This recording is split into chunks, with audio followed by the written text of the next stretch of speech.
My intention today is to share with you some highlights from a very unique story in the Qur'an. This is towards the end of Surah Al-Kahf, something we recite every Friday. And that's a sunnah way, the prophetic way of letting us know that there are lessons in the surah that are going to be relevant in our everyday life. And we need to review them and renew them, especially on the day of Friday. And this guidance is going to protect us from all kinds of difficulty. The story itself is very long, and if I went into too much detail, it would take longer than the allotted time for the khutbah, but there are things in particular that I'll try to highlight, and I recognize that there are those of you that are listening that may not be familiar with this story, so I'll give you some synopsis as we go. This is one of the events in the life of Musa alayhi salam. The chronology of it is not known, but it seems it's very much later on after his great missions have been accomplished. The challenge against the Pharaoh is done, the crossing of the water is done, the Israelites are somewhat, they're in the desert now, etc. And it seems it's in that time frame that Allah Azza wa Jal calls him to task. He gives him a mission, essentially that he has to go learn something. The first thing I'd like to highlight is Musa alayhi salam's commitment to learning. He says, what I recited in the beginning of this khutbah, he said to his young student, you can say his intern, his fata, his young man, in other words, he took an assistant with him, and he says to him, لا أبرح حتى أبلغ مجمع البحرين أو أمضي حقبة. I'm going to continue and stay committed to this journey until I reach the place where two oceans meet. Even if it means I have to spend multiple lifetimes finding it. He's telling this to his student. And all of this, the purpose of this journey is he's going to learn from someone. So the first thing he's teaching his student is that more than anything else, he himself is a student. And he's teaching his student his own commitment as a student. It doesn't matter if it takes me multiple lifetimes to find this destination or not, because I don't know exactly where it is. I'm just heading in this direction and you're coming along with me. But don't ask me to quit, because I'm not going to. I'm that committed to learning. This is Allah's way of also teaching us that the knowledge He's about to learn isn't something trivial. Of course, you know that Musa alayhi salam is the most mentioned prophet in the Qur'an. He's also the recipient of the largest revelation. The Torah is significantly much bigger in volume than the revelation of the Qur'an. And he's, by that definition, he's actually the most knowledgeable of all human beings until that time. He has more knowledge of revelation than anybody else that has been given. And yet, this man is now being told, alayhi salam, that he is going to go learn. And by the way, his followers, what are they called? They're called people of the book, meaning people of learning. The people who take his religion, and even though they've made changes to it, they're called ahbar, people of ink. In other words, this is the messenger, alayhi salam, who inspired so much learning and so much knowledge that came after him. His people became known as the people of knowledge and the people of information and the people of the book. In any case, he's going to learn something that requires an extra effort on his part. Even if it takes him lifetimes, there's something unique and valuable about these lessons that even the book of Allah at the time is not going to teach him. He has to learn this from somewhere else. Even the Torah doesn't have this answer. And Allah won't just give it to him. He won't just reveal it to him. Allah says in the Qur'an, وَكَلَّمَ اللَّهُ مُوسَى تَكْلِيمًا. Allah used to speak to Musa alayhi salam directly, in direct communication, and engage with him in a very rigorous communication. And yet, Allah says, no, this is not the kind of learning that even Allah will teach you directly. You're going to have to go on a journey. So it is a very unique circumstance. You don't just pass over this little bit of information. You have to appreciate what's going on here. The most knowledgeable person in the world at the time is now being told, you have to go learn a lesson from somewhere else. And so he goes on this, what seems like an endless journey. Who is this person that he's going to learn from? What are his credentials?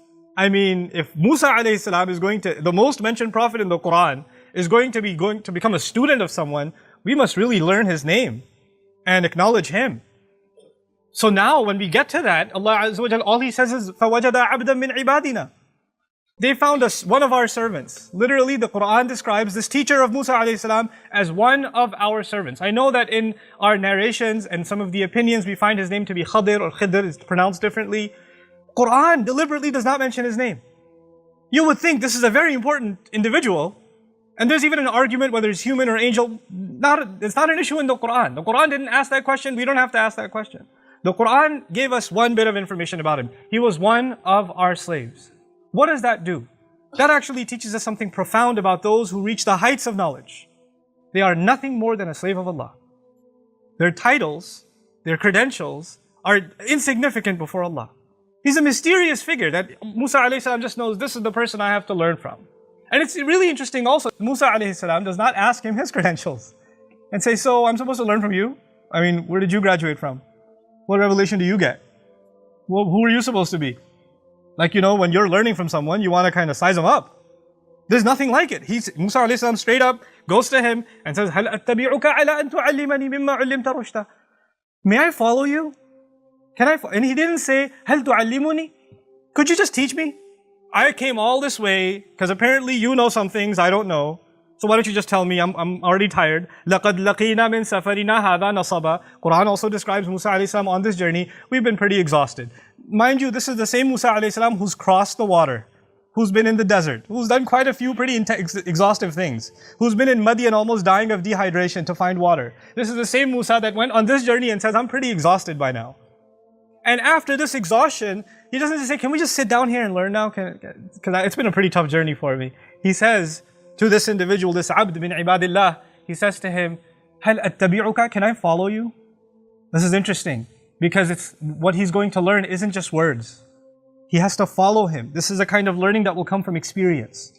It's not book knowledge. It's not classroom knowledge. It's experience knowledge. And this is something Musa alayhi salam already knows. This person will teach me something that cannot come from books or words.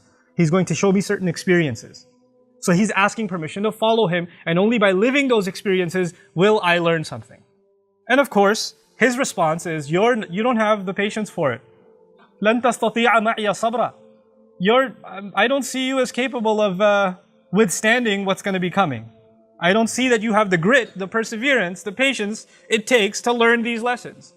And Musa alayhi salam then convinces him. And by the way, Musa alayhi salam could have also said, excuse me, I don't have patience. You know who I deal with?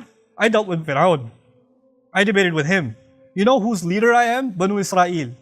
I don't have patience? You know what the kinds of things they've said to me? He doesn't say that. Clearly, Musa alayhi salam, you and I know, his patience has been tested throughout his life. Throughout his life, time and time again, his patience has been tested. And yet, these lessons, his teacher is telling him, they're not that easy. It's going to test your patience. You're going to lose it. You're not going to be able to withhold it. That's a pretty powerful statement to make. And for Qur'an to record it like that about Musa alayhi salam. And he says, سَتَجِدُنِي إِنْ شَاءَ اللَّهُ صَابِرًا. You'll find me patient. Inshallah, if Allah wills, I'm not saying that I have that capability, but if Allah grants me that capability, I will demonstrate patience to you. Okay, so that's his prerequisite for this learning. These lessons are directly related to difficulty and hardship, where your patience and your grit is going to be put to the test.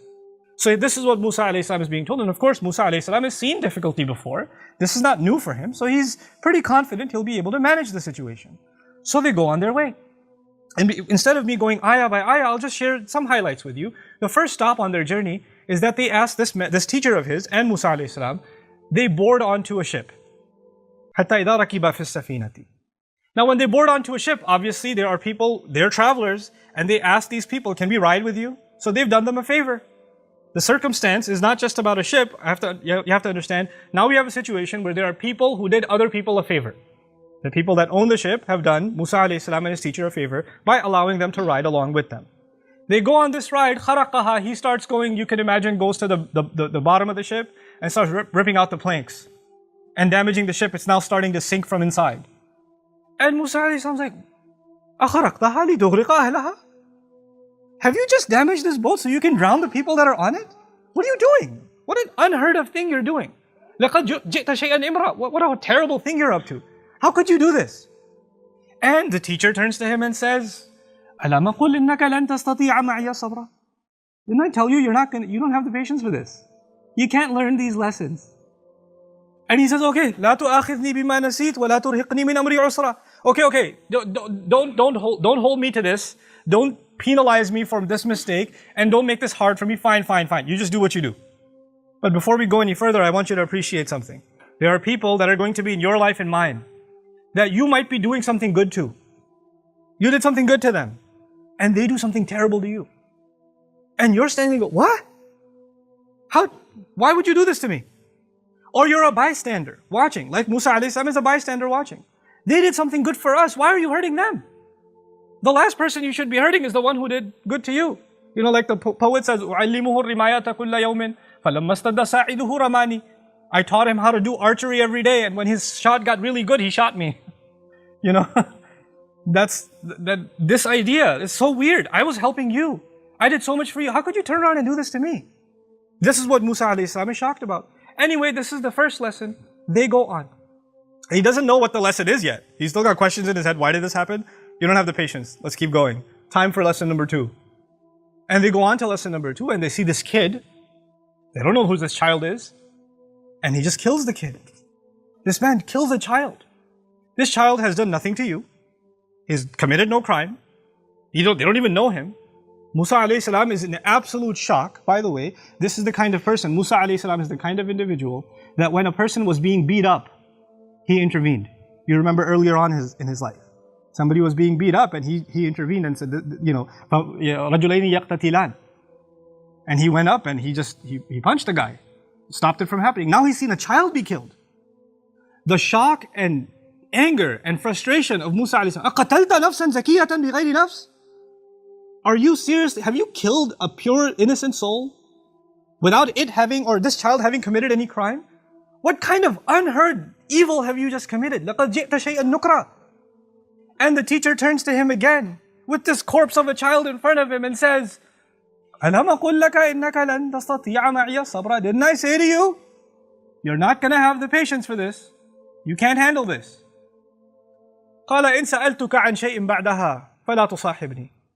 Okay, he said, fine, if I ask you anything else, then okay, you don't have to accompany me. I got it. Okay? قَدْ بَلَغْتَ مِن لَدُنِّي عُذْرًا. From my end, I have no excuse. You have every reason to leave me. If I cross the line one more time, I've been disqualified. Now we've got 2 circumstances so far. One in which people did good to them, and apparently they did bad back. In the other, nobody did anything to you. You have nothing to do with this one. Why would you harm them? Why would you do something to them? And this is also something unfathomable for Musa alayhi salam. And then you get to the third circumstance. And فَوَجَدَ جِدَارًا يُرِيدُ أَن يَنْقَضَّ فَأَقَامَهُ. They went to some town, and فَأَبَوْا يُضَيِّفُهُمَا. They refused, the people refused to be hospitable to them in the least bit. Hey, do you know where the well is? Maybe drink some water? Shut the door in their face. Pushing them around. Nobody's offering them any help. And they're clearly not welcome where they are. أَبَوْا يُضَيِّفُهُمَا is, I don't know, as a kid I watched a lot of Western flicks. A guy walks into a salon and everybody somebody's chewing on a straw just staring at him like there's about to be a gunfight or something. Like, they're not welcome here. What you doing here, stranger? That kind of thing. So when that happens and they're not welcome, they're walking by and they see this monument type wall that's broken down and it's tipping over. Yuridu an yanqadda. It looks like it's going to tip over and damage the whole street. And his teacher says, yeah, we're going to work on this wall. We're going to fix this whole wall in the middle of town. People are cursing at them. People don't care for them. People are clearly letting them know, you better leave here. You better get out of here. And they're fixing the street in the middle. They're fixing this wall in the middle. And Musa alayhi salam's like, these people are terrible to us. And they won't even give us so much as a sip of water. We've been working and laboring here all day building this wall. If you wanted, you could have been paid for this work at least. Maybe we would have gotten a couple of dollars here and there, and maybe we would have eaten something. But that much, and he says, this is it. This is the time you and I part. هَذَا فِرَاقُ بَيْنِي وَبَيْنِكَ. It's interesting, the story began where 2 oceans meet, and it's ending where they part. These 2 are now parting. And in a sense, they're both also oceans of knowledge. Musa alayhi salam is the ocean of knowledge of revelation. And this teacher of his is the knowledge of this other kind of knowledge that doesn't come from books. But now they're parting. And so now he tells him the reasoning behind all 3 of these. There was a greater plan from Allah. And in this plan, those people whose ship was destroyed, actually their ship was about to be seized by the navy. The king was taking every ship to add to his navy. When they came by their ship, they saw the ship is damaged. They said, no good for the navy. They let it go. They're going to suffer damages. They're going to have to fix it up. But at least they still get to keep their livelihood. They can still earn a living. In the case of the child, only Allah could have known that down the road in the future, this child was going to be a criminal, tyrannical to his parents. And Allah gave that child an outlet to Jannah, and Allah allowed his parents also relief of great calamity that was coming their way. Nobody could have known that except Allah. In the case of this wall, Allah was looking out for 2 orphans in that town that was so mean to them, whose father left a great deal of money behind, and that money was buried under that wall. If that wall tipped over, people would have seen that treasure. They would have, the kind of people they are, we know what kind of people they are, those kids wouldn't have seen a penny of it. That would have been eaten up by somebody else. And Allah wanted that those kids grow up one day and are strong enough and to protect their assets, and then they dig up what is theirs. This was Allah's plan. But in all of this, none of this makes any logical sense. I mean, unless you know Allah's plan, you're not going to know the logic behind something terrible that happens. What I'm getting at is sometimes you're going to do good for people and you're not going to get compensated like that wall. Sometimes people are going to do terrible things to you. You haven't done anything to them. Sometimes you've done good for them and they only do horrible things to you or somebody else. You see these things around you. And when this happens, your patience is going to be tested. How can they get away with this? How can they do this to me? Why would they do this? I want to give you one more place in the Qur'an, which is also in a sense related to the people of Musa alayhi salam in Surah Al-Isra. Very interesting language. You know, the Israelites, when they were established and when they finally became an independent nation, eventually Allah Azza wa Jal actually in the history of the Jews, in the history of the Israelites, they were ransacked and invaded by foreign nations multiple times. And Allah mentions two major invasions in Surah Al-Isra. But the way He mentions it, understand that the Israelites, the Jewish community of the time, we consider them the Muslims of that time. You have to understand what that means. They were the Muslims of that time. That was the Ummah. And they lived in a town, and then non-Muslims came, non-believers came and invaded them. فَجَاسُوا خِلَالَ الدِّيَارِ. They broke into every home. You don't have to go further when you describe soldiers breaking inside homes. Then you know what happens next. That doesn't have to be spelled out. Everybody can know. Anybody who understands war knows. When militaries go into civilian towns, all unnamed kinds of atrocities take place. But that army that came in, you know what Allah called them? He says, بَعَثْنَا عَلَيْكُمْ عِبَادًا لَنَا أُولِي بَأْسٍ شَدِيدٍ. We appointed over you, meaning we sent to invade over you, servants of ours. The strangest phrase. Those people were disbelievers, enemies of Allah, pagans, attacking Muslims, and what did Allah call them? His servants. Sometimes people that do terrible, terrible things, they don't even know that they're serving a larger plan from Allah. They don't even know it. They don't even know that even in their rebellion against Allah, they are actually at Allah's service. They don't even know. The believers might not understand why this is happening to them. They don't see the future script. They don't have that curtain lifted from Allah, like in the case of the teacher of Musa, who said, look, this is going to test your patience because you don't know what's behind the scenes. All you see is what's happening in front of you. You don't know what's going on, in the background. This is alimul ghaybi wa shahada. Allah knows the unseen and the seen. We only get to see what's in front.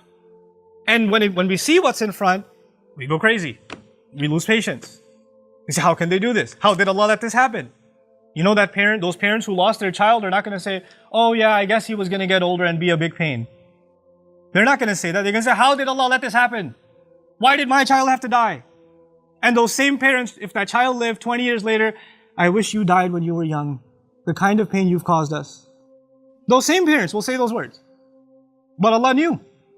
They don't know. Wallahu ya'lamu wa antum la ta'lamun. Allah knows and you don't know. Allah has knowledge and you don't have knowledge. This is the kind of lesson that Musa alayhi salam could not just have been told. He had to experience it. Why? Because you can read about patience. You can learn about it. You can listen to a khutbah about it. But if you're experiencing something, you're experiencing a kind of situation where you cannot understand why this is happening to you. Why is this happening to me?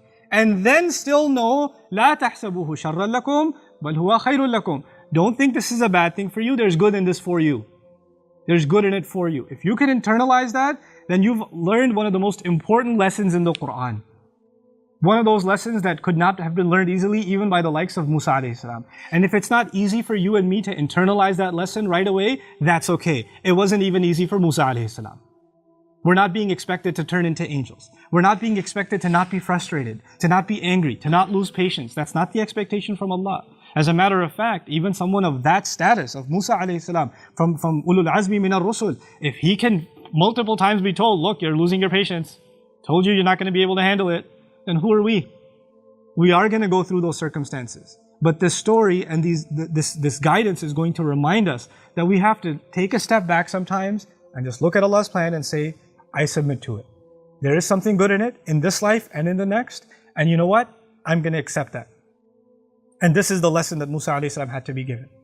We are not going to have someone like, Musa's teacher who will walk around with us, and when something bad happens, he'll be like, by the way, I know you're frustrated, but you know the real thing, you know you lost your job right now and you're really upset, but actually a much better job is coming and you would never have even applied for it if this didn't happen, and you're going to move to the town you always wanted to move to, but that's all planned out for you. But I just didn't want to tell you that. So right now I know you're pretty depressed because you don't have any savings, you don't have money to pay the rent and the electricity bill, and everything's falling apart. But just wanted to let you know there's something in the source code you didn't understand. That's not going to happen with us. That's not going to happen. That's only with that messenger and that lesson that he had to learn. And through that we know that there's always a plan. Because of this story we know there's always a plan. And the plan of Allah is always meant to be something good. You know that knowledge that this man had, or this individual had, I'd say to be careful. How did Allah describe his knowledge? He says, آتَيْنَاهُ رَحْمَةً مِّنْ عِنْدِنَا وَعَلَّمْنَاهُ مِن لَدُنَّا عِلْمًا. He says about this individual, Allah gave him a mercy that comes especially from us. And then secondarily he says, we gave him a knowledge that comes especially from us. In other words, that knowledge that he has, before it is even knowledge, it is a mercy. Before it's even knowledge, it is a mercy from Allah. That was important to mention because everything he did didn't look like mercy. It didn't look like mercy. Not from the naked eye, not from the eyes of the seen, but from the eyes of the unseen, there is mercy in that too. May Allah Azza wa Jal give us eyes of Iman and really a heart that can withstand difficulty, withstand hardship, whatever hardship you're going through in your life, whatever circumstances that are weighing down on you. And may Allah Azza wa Jal give you the faith to know there's something good behind this that is on the horizon. You just have to hold on to your faith.